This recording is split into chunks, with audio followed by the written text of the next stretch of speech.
মা তার ছেলেকে বলতেছে, জানিস খোকা, কয়েকদিন ধরে আমার পাটা খুব ফুলেছে, অনেক ব্যথাও করতেছে। পাশের বাসার ভাবি বলল কিডনিতে সমস্যা হলে নাকি এরকম হয়। তোর বাবা তো অনেক ব্যস্ত মানুষ, চল না খোকা, তোকে নিয়ে একটু ডাক্তারের কাছে যাই। তখন ছেলে বলল, মা যে কি বলো, এসব কিছুই না, বেশি বেশি হাঁটাহাঁটি করো, এমনিতেই ঠিক হয়ে যাবে। আর আমার সময়টাই বা কই বলো, সারাদিন ক্লাস করে এসে কি আর শরীরে এনার্জি থাকে? এদিকে ছেলেটার গার্লফ্রেন্ড ছেলেটাকে বলল, আজ না কথা বলতে একদম ইচ্ছা করতেছে না, শরীরটা অনেক ম্যাজম্যাজ করতেছে। তখন ছেলে বলল, কি বলো, কখন থেকে ওষুধ খাইছো, আমাকে জানাওনি কেন? এক্ষুনি বের হও, আমি তোমাকে এখনই ডাক্তারের কাছে নিয়ে যাব। আর একদম দেরি করবে না কিন্তু, না হলে শরীরে জ্বর এসে যাবে। এদিকে শুক্রবারে মা ছেলেকে বলতেছে, আজকে তো তোর ছুটি, চল না বাজান, তোর নিয়ে একটু বাজারে যাই।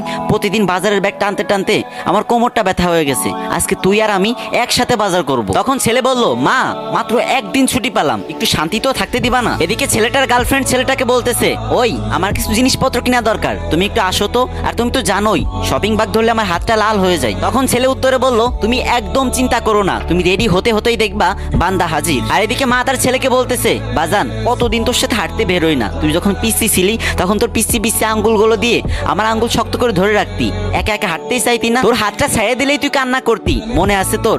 চল না আজকে একটু হাইটে আসি, বেশি দূর যাব না, বাসার আশেপাশেই কোথাও হাঁটবো। তখন ছেলে চিৎকার দিয়ে বলল, মা প্লিজ, ভালো লাগছে না, অন্যদিন যেও। আর এদিকে ছেলেটার গার্লফ্রেন্ড ছেলেটাকে বলল, আজ দেখা করবা কাছে কোথাও? তখন ছেলেটা বলল, অবশ্যই, কিন্তু কাছে না, দূরে কোথাও যাব। শোনো, আজকে তোমার হাতটা ধরে পুরা শহর ঘুরবো আর বাদাম খাবো। মা ছেলের বাবাকে না জানিয়ে ছেলের জন্য গোপনে কষ্ট করে টাকা পাঠায়, আর ছেলে সেসব টাকা পেয়ে ছুটিয়ে প্রেম করে, তার গার্লফ্রেন্ডকে বেশি বেশি শপিং করে দেয়। এদিকে মা 3 মাস ধরে একটি ছিঁড়া জুতা পরে আছে। ছেলেটা ফেসবুক চালাচ্ছিল, হঠাৎ করে সে দেখতে পেল তার বন্ধুরা মাকে নিয়ে পোস্ট করতেছে। তখন সে এক মুহূর্ত দেরি না করে তুফানের বেগে কিবোর্ড চালিয়ে লেখলো, আজ মা দিবস, পৃথিবীর সমস্ত মাকে আমার সালাম। অথচ পাশের রুমে শুয়ে তার মা জ্বরে কাতরাচ্ছে আর বলতেছে, খোকা একটু পানি এনে দিবি? তখন ছেলেটি চেঁচিয়ে উঠলো আর বলল, উফ আম্মু, তুমি নিজে নিয়ে খেতে পারো না? আমি ব্যস্ত এখন, আমি বাস্তব কথা বলতে ভালোবাসি ভাই, তাই এই ভিডিওর মাধ্যমে সমাজের কিছু বাস্তব চিত্র তুলে ধরলাম। আর যারা যারা মাকে আবেগ দিয়ে নয় মন থেকে ভালোবাসেন, তারা আজকে আমার কমেন্ট বক্সে গিয়ে টাইপ করবেন লাভ ইউ মা, যদি হাতে কয়েক সেকেন্ড সময় থাকে,